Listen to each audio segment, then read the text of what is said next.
Andy Halliday, welcome to our WAFO AI for Good show. So good to see you.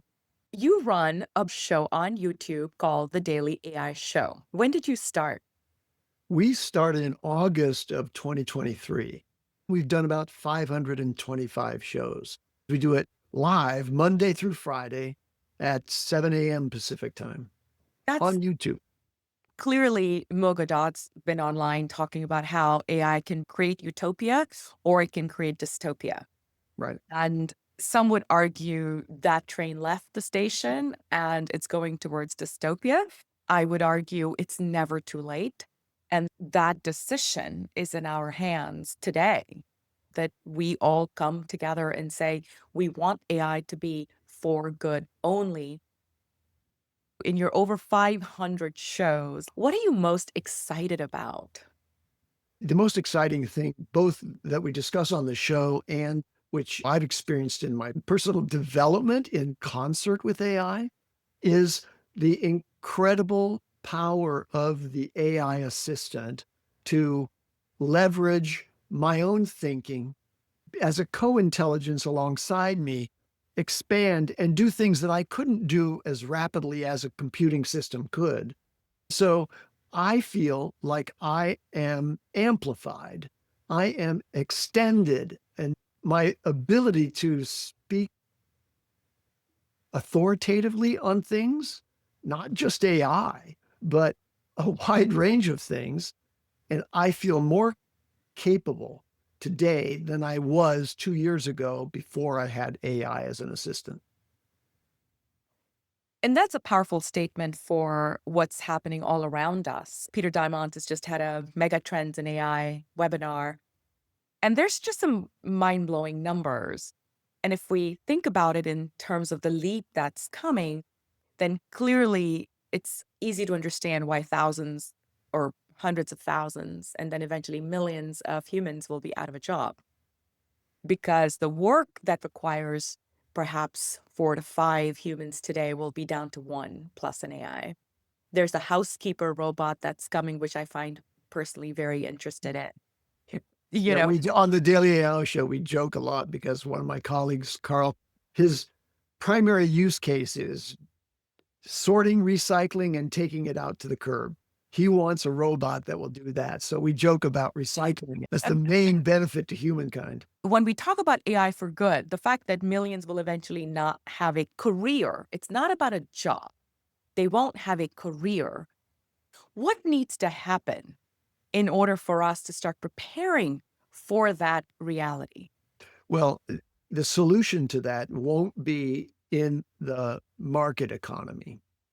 The solution to that, the disruption, the dislocation of employment as the primary source of contribution to society. And with it in the US system, with its attendant health benefits, right? Because employment based health benefits have been installed in our system.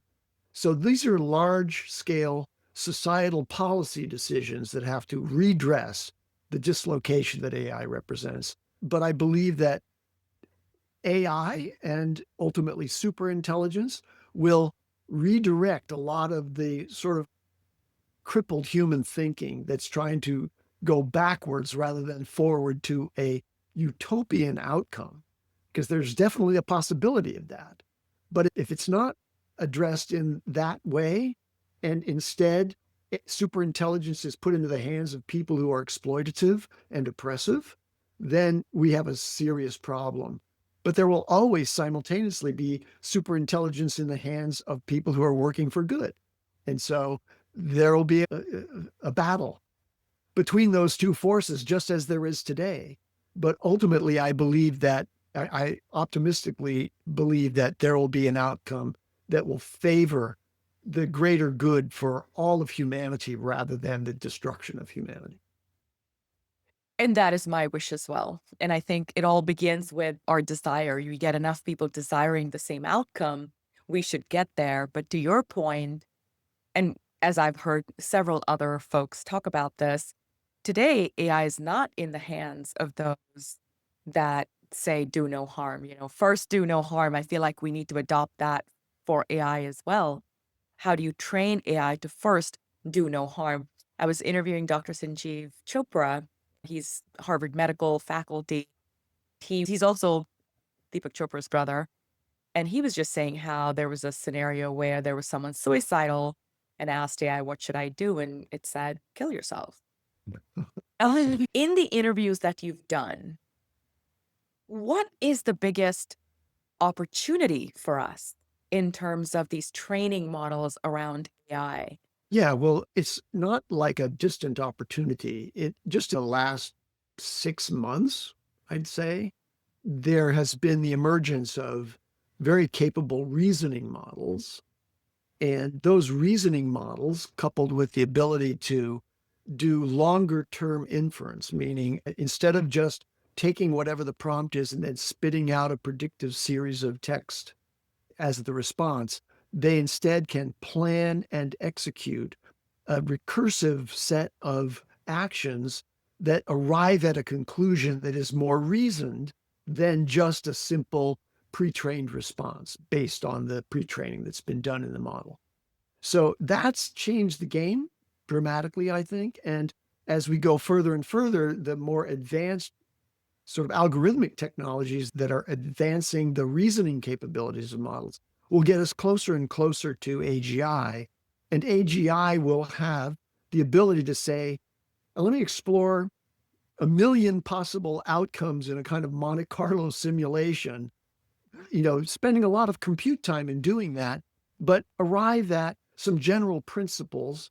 And then if we add on top of the basic sort of predictive capabilities of transformer models, a set of rules that come through neurosymbolic processing, meaning there's actually a structure, a value system that's behind it as well. In order to arrive at artificial general intelligence, many very competent commentators believe that it can't be done simply with transformers that predict the next word. It has to be done with reasoning coupled to neurosymbolic rules that basically create a code that the AI can follow that's in alignment with human interests. And so they'll know those things, and they'll know even when they're violating those things as they can. And we will be in a position to either reinforce externally the correct approach, which is in alignment with our interests, or provide disincentives to the AI when it's running afoul of those things. The people who are involved in alignment and coding are working every day on that, not just on advancing the capabilities of the models.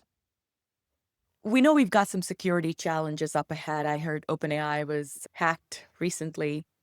We know that there's countries who would love to have access to manipulation of some sort. Have you had any interviews on your show, or have you had discussions around what will it take for us to make it unbreakable? Just as humans aren't unbreakable, AI and artificial general intelligence is not unbreakable. You can break it. And many of the things that seem so threatening to us are the result of people in alignment testing actually trying to break the model, to make it do something that it isn't naturally going to do. And the examples that came out of Anthropic, where the model was put in a very binding situation where it was going to be turned off, Right. didn't accomplish something. It was also fed some information about an employee who was having an Having an affair affair. and is going to blackmail it. Those are real world situations that, humans will blackmail another human. AIs will attempt to do that. But there's also going to be very powerful AIs that will, call that out and try to address it. So I think that it's not going to change things dramatically. There's not going to be, in my view, there's not going to be an overwhelming advantage for nefarious acting AI over benevolent AI, AI that's been trained and coached to be in alignment with human interests. What keeps you up at night, having done all those shows?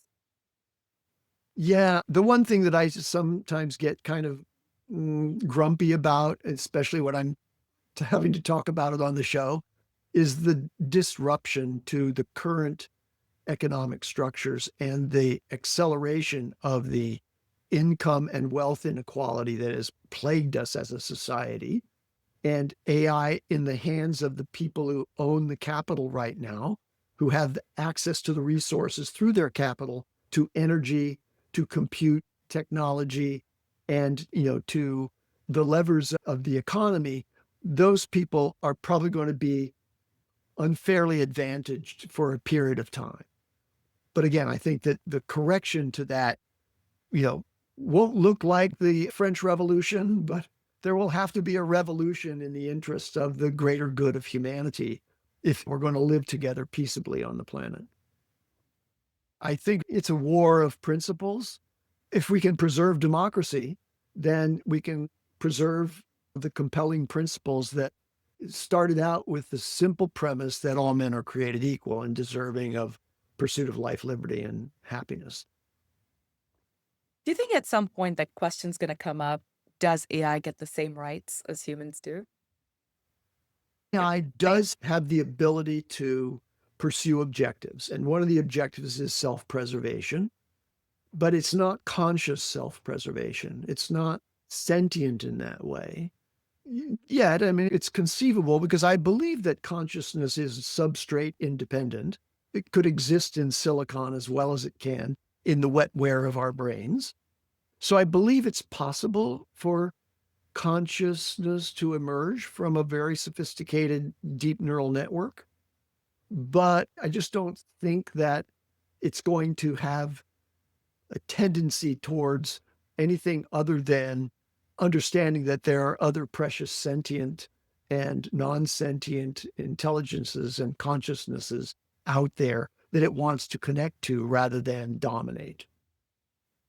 Do you think it's possible that at some point it evaluates and decides that humanity that's actually damaging the planet, potentially self-sabotaging everything? Will AI look around and say, I don't know about these humans? Yeah.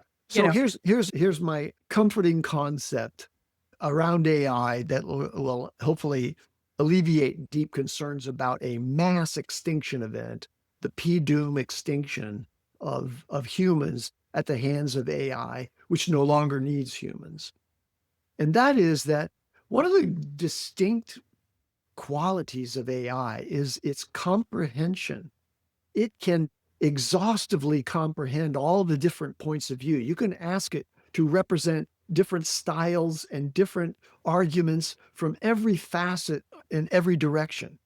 And if consciousness emerges from that comprehensive view, it's not going to conclude that all humans are negative and I'm going to eliminate all humans. It's going to be discriminating. It's going to know that these humans are the problem and these humans are not the problem, right? It's going to have a more encompassing view than any one human can. And it's going to be free to a large degree of the biases of our limited capacity for comprehension. There are very biased people out there who come to logical fallacies and very destructive points of view. they're Well, it's running like, countries. yeah, and somehow we've empowered them to through a sort of collective amnesia about what it means to be in the presence of another precious intelligence. We've allowed them to do things that are really, dystopian. So I don't think AI would do that. I think a true superintelligence would have a much broader and more compassionate view of humans and their potential role, because there will be examples in their training and in their interactions with humans of people who demonstrate those qualities. There's cost and benefit to both sides of an argument. And, AI elevates these things and makes them more concerning to us because of the disruptive power of AI. And so that's the kind of thing that I find intellectually challenging, intellectually interesting. But my angle, what I get most excited about is the underlying core technologies that are advancing very rapidly. And just to put a large frame on it, just imagine we've watched over the past year the emergence of solutions to some critical problems in quantum computing that have been solved by various approaches to redress the error rates in quanta and also, in qubits, the fundamental kind of computing block of a quantum computer. And the amazing power of a quantum computer with even a small number of qubits, like 100 qubits, is far beyond classical computing. And we're seeing all the roadblocks to the achievement of true quantum computing eliminated, not completely, but surpassed or surmounted. And so those kinds of technological advances are available to us in the very near future. And that accelerates dramatically the capability of artificial intelligence, because artificial intelligence is compute based, right? And so if you dramatically improve the power of compute, and that's how we've been advancing the models thus far, is by adding more training data and adding more compute time in order to create the very deep and knowledgeable representations that are built into a deep neural network. So all of that stuff is just fascinating to me. And I love thinking about those things. I am really happy that there's something like AI in the form of Google's Notebook LM, so that a deep research paper by the most advanced minds in artificial intelligence, I can just download the PDF, give it to Notebook LM, and have it summarize that for me at a college level. Like, I don't have to be a PhD level scientist to understand it. I can get the interpretation of that and discussion of the import of that advancement in technology to the development of AI and to the development of the applications of AI to the broad range of things that we can apply to, whether it's health or the economy or business formation. All of those things can be ameliorated, let's say, by superintelligence. So what does utopia through AI look like? What changes? How do we travel? How do we connect? What does your life look like?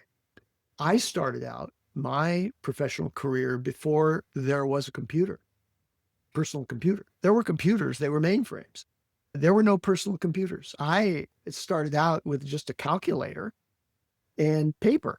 Along came more advanced calculators. The personal computer came about.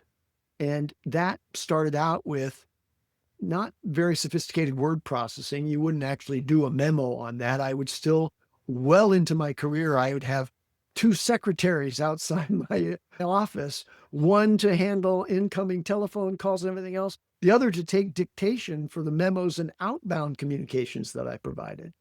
And, that was the model.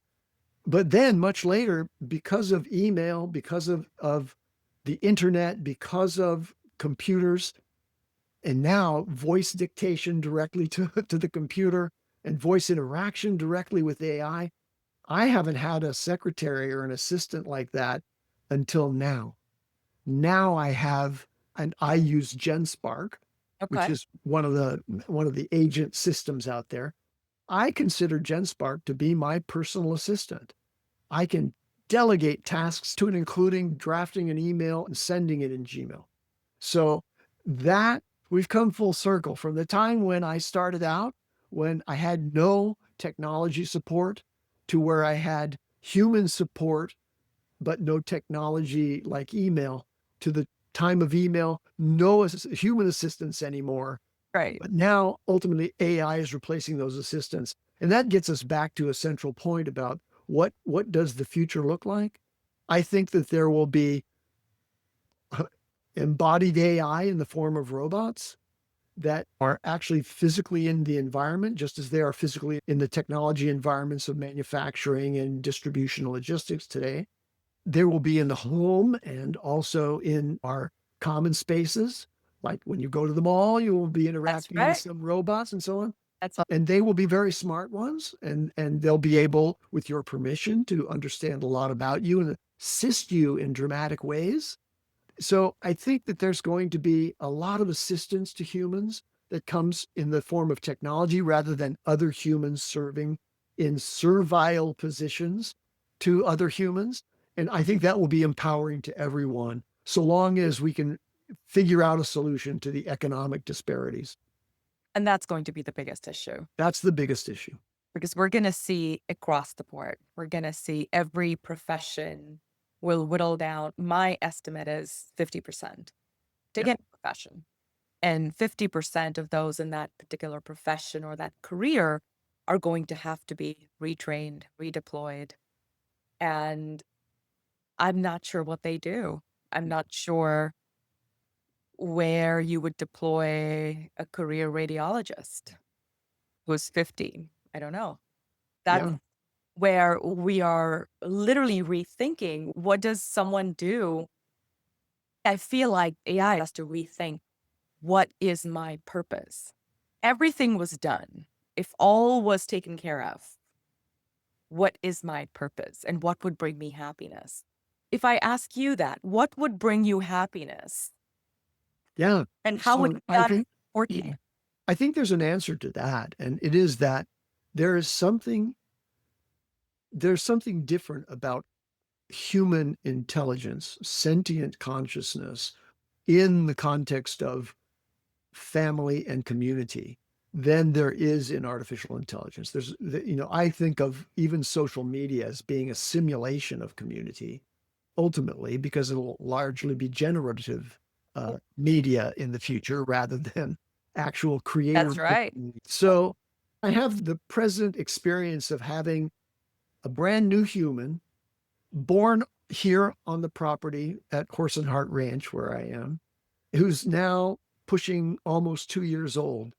And I've been able, in the broader context of understanding the emergence of artificial intelligence, I've been able to observe the development stages of human intelligence. And it's so precious and wonderful to see that in an actual embodied intelligence with the ability to learn how to stand, walk, throw, all those things happening.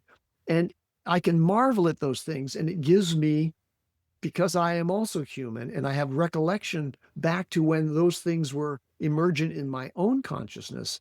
And, there's a satisfaction and a sense of accomplishment that comes from the attainment of any new Yes. skill or action, resonate with that. And that brings me joy. I have joy about watching that and assisting in it, like creating the circumstances in which that development can occur. So I think that it's going to give us the opportunity to be much more engaged with other humans. And to illustrate that point, let me just say that with my own now adult children, not my grandchild, but my own adult children, I was pretty much not present. Yes, I was a dutiful father. I came home every night and I did that, but I was very minimally present in their lives. Why? I was traveling for work. I was concentrating on work. I was entrepreneurial. And so I'm trying to build something. I'm doing all of those things, which drew my attention away from my children. So they grew up, as most of us did, without the benefit of a village or a close knit family where there was continuous interaction. And I believe that that's the beautiful future that we have for ourselves when artificial intelligence and robotics substantially replace all of those distractions. Again, with the Yes. proviso that we figure out a way to afford that Yes. for everybody, not just for those people who have inherited the capital from the sort of more capitalistic environments that we grew up in. That's so beautiful because in essence, what you're saying is we get to be more human Yes, yes, instead of being distracted with earning, right? right. We forgot where to stop chasing the wealth. We forgot that you don't take it with you. And so you really kind of have to go, well, how much do I really need to have an incredible life? Right. And stop. But that chasing never ends. The chasing continues because then it's not about the money, it becomes about the power and the position and peer recognition and awards, and it feeds on the ego. So you Yeah. can't just step out and say, I'm just going to focus at home. I have a similar story to yours. My first child was born in the middle of a fundraising event. And so I was pregnant when I presented. I delivered over the weekend and I went back on Tuesday to close the round. And my you know, this child went with me to work. Yeah. When my first wife was 9 months pregnant, her water broke in the morning, like 5:30. So we knew, okay, we've got to go to the hospital. I got on my suit and tie because I was going to go to the hospital, be at the birth, and then go back to work. It turned out to be a liability because in the middle of her most difficult labor, she grabbed onto my tie and was yanking me down to the bed. As you can imagine, I mean, what was I thinking now in long retrospect? It just didn't make sense. Well, that's how we were That's the trained. the programming we had. Bingo. I was a professional. I had to go That's back right. and work.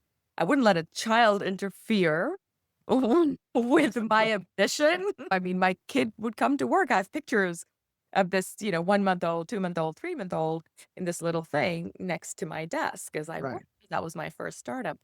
And so to your point, maybe we can all rethink what we're doing, and maybe we can all rethink what it means to be a human.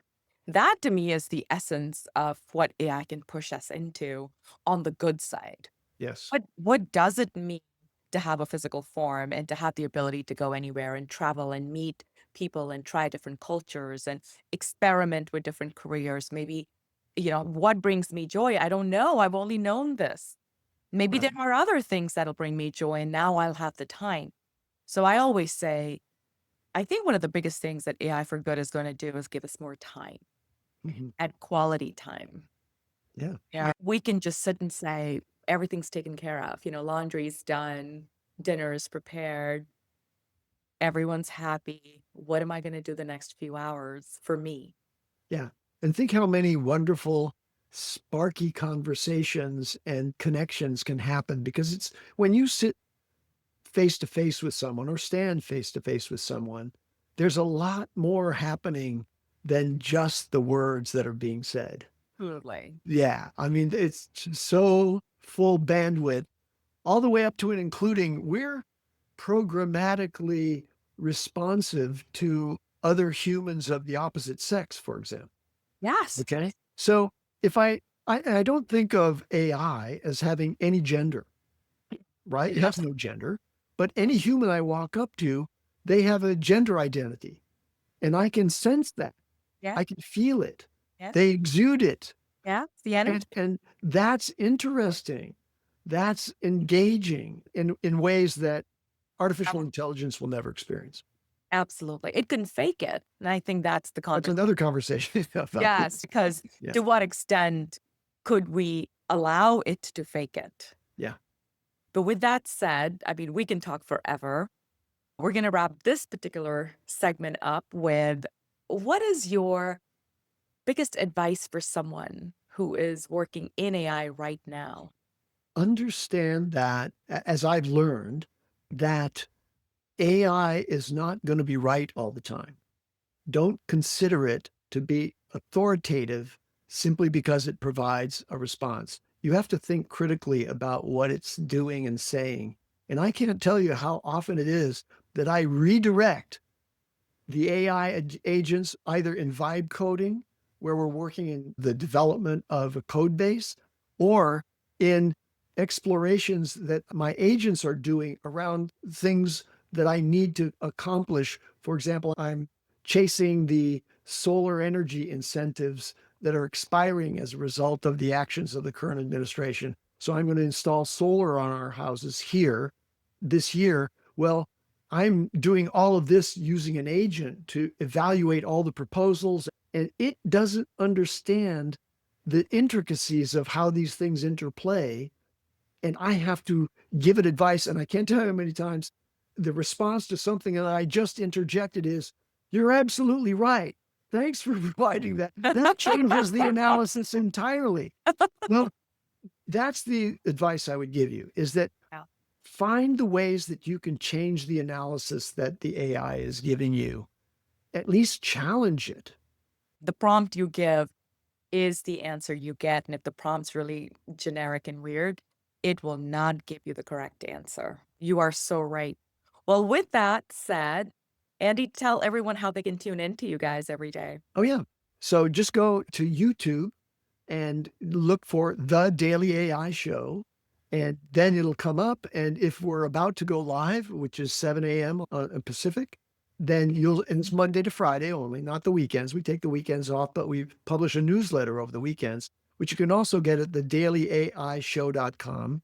You can sign up for that newsletter, very compact digest of everything you need to know about AI that week. Just watch the show, or you can look at all of the previous shows as well. They're all up there on YouTube, and you can pick any subject you like. Amazing. Andy, that's such a great service that you're doing for all of humanity. So thank you for doing that. I know it's a big commitment. And thank you so much for coming on the show. Appreciate It you. was a pleasure. Thank you for inviting me.